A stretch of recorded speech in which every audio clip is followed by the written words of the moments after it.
Қайырлы кеш қымбатты көрермен, эфирде Ақшам телеарнасының жаңалықтар топтамасы, студияда мен Назерке Сапарбек, алдымен аңдатпа.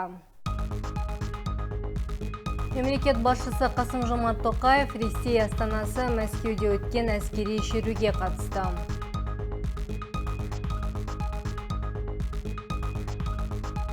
Елімізде пневмония дерті өршіп барады. Сәтпаев тұрғындарына да аталмыш кеселдің кесірі тиіп жатыр.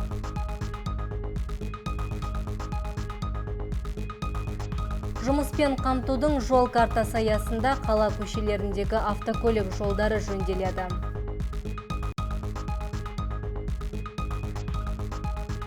Жиырма 28 маусым баспасөз өкілдері кәсіби мерекелерін атап өтпек. Кеше Ресейдің астанасы Мәскеу қаласында Ұлы Отан соғысындағы жеңістің 75 жылдығына арналған әскери шеру өтті. Жеңіс парадына мемлекет басшысы Қасым-Жомарт Тоқаев арнайы барып, белгісіз солдаттың қабіріне гүл шоқтарын қою рәсіміне қатысты. Шараның қалай өткендігі жайлы толығырақ тілші тарқатады. Ұлы Отан соғысындағы жеңістің 75 жылдығына арналған әскери шеру 24 маусымда өтті. Жеңіс парадының бұл күні өтуі тікелей коронавирус пандемиясымен байланысты. Алайда бұл датада кездейсоқ таңдалмаған. Осыдан тура 75 жыл бұрын 24 маусым күні жеңімпаздардың ең алғашқы легі дәл осы қызыл алаңмен жүріп өткен болатын. Жеңіс шеруіне 15-ке жуық мемлекеттердің әскери қызметшілері қатысты. Олардың қатарында Қазақстан қарулы күштерінің сарбаздары да бар. Қазақстанның 36-шы десанттық шабуылдаушы бригадасының әскерлері Үндістаннан кейін жүріп өтті. Оларды бригада командирі подполковник Ұлан Нұрғазиев бастап шықты. Казахстан представляет парадный расчет 36-й десантно-штурмовой бригады, лучшего соединения вооруженных сил республики. Возглавляет парадный строй командир бригады подполковник Ұлан Нұрғазиев. Әскери шеруден кейін Қасым-Жомарт Тоқаев рәсімнің бастамашысы Ресей президенті Владимир Путинмен, сондай-ақ құрметті қонақтармен бірге белгісіз сарбаз бейітіне гүл шоқтарын қойып, ерлікке тағзым етті.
Айта кетейік, Қазақстан президентінің баспасөз хатшысы Қасым-Жомарт Кемелұлы сапар алдында коронавирусқа жоспарлы тестілеуден өткенін хабарлаған болатын. Берік Уәлидің айтуынша, мемлекет басшысы бұл процедурадан үнемі өтіп тұрады. Диана Абдықалықова, Виталия Брежа, арнайы Ақшам жаңалықтар үшін. Қазақстанның барлық өңірінде пневмония дертінен душар болғандардың саны күн санап артып барады. Алғашқыда батыс өңірлерде басымырақ болған дерт еліміздің барлық аймағында өлім жағдайларының тіркелуіне әкеліп соқты. Сәтпаев қаласының медицина мамандары да аталмыш кеселмен күресу мақсатында аянбай тер төгуде. Толығырақ тілші бейнематериалында. Қазіргі таңда қазақстандықтарды вируспен қатар пневмония дерті қатты үрейлендіріп тұр. Жаналқымнан қысқан өкпе ауруынан көз жұмғандардың да саны жетерлік. Алғашқы белгілері COVID-19-ға ұқсас келетін кеселдің себептері қандай, сақтану шаралары қандай болмақ? Сәтпаев қаласында тіркелгендер бар ма? Біз осы сұрақтардың жауабын білу үшін арнайы мамандарға келдік.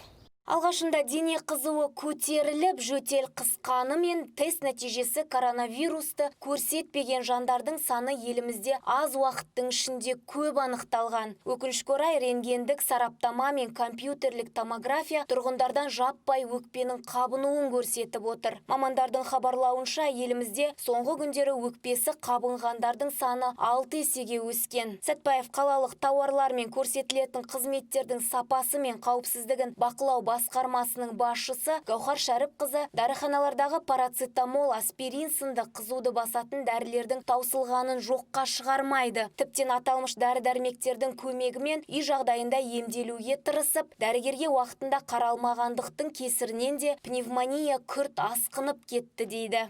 Қазіргі күнде провизорлық бөлімде кей күндері 80 койка кереует орындық болатын болса 80-ге шейін толып кеткен күндер болды. Ал енді кешегі күннің 24 күннің несі бойынша, қорытындысы бойынша 57 адам тіркеліп тұр. Мына пневмония екі өкпенің қабынуы, немесе оң жақ өкпенің, не болмаса сол жақ өкпенің көп жағдайда 80% осы қазір пневмонияның екі өкпенің де қабынуы болып шығып жатыр. Жалпы осы бүгінгі күнде 6 адам қайтыс болды. Таза пневмониядан. Пневмонияның COVID-19 вирусынан айырмашылығы науқас дерттің пайда болғанын байқамай да қалады екен. Қайтыс болғандардың барлығы өкінішке орай жай ғана ентігу мен әлсіздік байқалғанда елемей, өкпе қабынып кеткенде ғана дәрігер шақыртуға мәжбүр болған. Дерттен сақтанудың жолдары елімізде етек жайған коронавируспен бірдей, яғни жеке бастың тазалығы, көпшілік орындарда сақ жүру, міндетті түрде бетпердені тастамау және амандасқанда қашықтықты сақтау. Еркена Шоқан, Әлия Білғазы, арнайы ақшам жаңалықтары үшін. Жаңалықтарымызды жалғастырамыз. Ағымдағы жылы қаламызда көше жолдары жөнделмек. Айта кетейік, бұл инфрақұрылымдық жобалар Сәтпаев қаласында жұмыспен қамтудың жол картасы мемлекеттік бағдарламасы аясында жүзеге асырылуда. Жол қозғалысының қауіпсіздігін қамтамасыз ету мақсатында жыл сайын бюджет есебінен жол жөндеу жұмыстарына қомақты қаражат қарастырылады. Оның ішінде жол салу, қайта жаңарту және күрделі, сондай-ақ ағымдағы жөндеу жұмыстары жоспарланған. Биылғы жылы қалашілік жолдар жұмыспен қамтудың жол картасы аясында ретке келтірілмек. Қазіргі таңда Тәуелсіздік даңғылы бойындағы жолдың жұмысы қарқынды жүзеге асырылуда. Мына тұрған Тәуелсіздік даңғылының жалпы ұзындығы 1600 метрді құрайды. Мердігер ұйым Құсайын жолы жауапкершілігі шектеулі серіктестігі. Дәл осы жолдарды жөндеу үшін қазынадан жұмыспен қамтудың жол картасы бағдарламасы аясында 239 миллион теңге қаражат бөлініпті.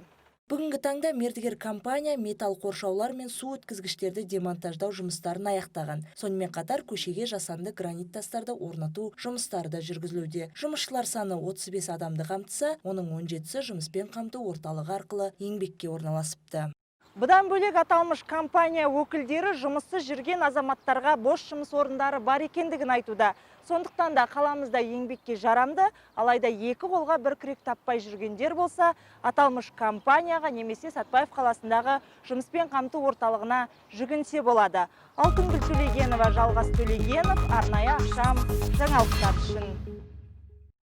28 маусым журналистердің кәсіби мерекесі. Былтырғы жылы ел президенті Қасым-Жомарт Тоқаев аталмыш мейрамды күнтізбеге арнайы бекітуді үкім еткен болатын.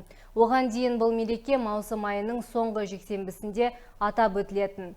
Қаламыздың тыныс-тіршілігіне етене араласып жүрген жергілікті әріптестерімізді Ақшам телеарнасының атынан шын жүректен құттықтаймыз. Халықтың қайғысында да, қуанышында да ортақтаса жүретін 4-ші билік өкілдерінің де айтулы мерекесі жақын. Қазақ журналистикасының қаранары Шерхан Мұртазаның тілімен айтсақ, жегені жантақ арқалағаны алтын бақ өкілдері халық пен билік арасындағы алтын көпір. Мәселенің ақ-қарасын ажыратып, көрермен мен оқырманға түсінікті, шынайы ақпарат беріп келе жатқан қаламыздағы Шарайна және Вечерний Сәтпаев басылымдары шаһарымыздың келбеті. 30 жылдық тарихы бар Шарайна газеті бүгінде 2000-ға жуық таралыммен шығып, елдің көзайымына айналған. Ал ақпараттық танымдық тұрғындардың жарнамасына да қызмет ететін Вечерний Сәтпаев газетінің бүгінде 100-ден аса саны жарық көріп үлгерген. Бас редакторы қаламыздың ардагер журналисі Абдолла Дастанов. осындай журналистер істеп жатқан басылым меніңше өте жақсы басылым болып халықтың арасында беделі одан әрі өсе береді деп ойлаймын.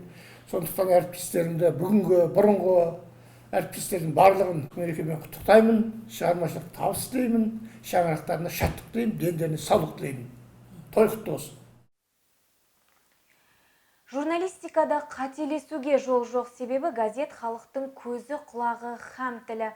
Тіршілігінде тілшілігін өздеріне серік еткен, қаламды қару қылған ақпарат майданының сарбаздары журналистерді төл мерекесімен шын жүректен құттықтаймыз. Әріптестерімізге қажымас қайрат, сарқылмас төзім тілейміз. Еркенаш Шоқан, Әли Әбілғазы, арнайы ақшам жаңалықтар.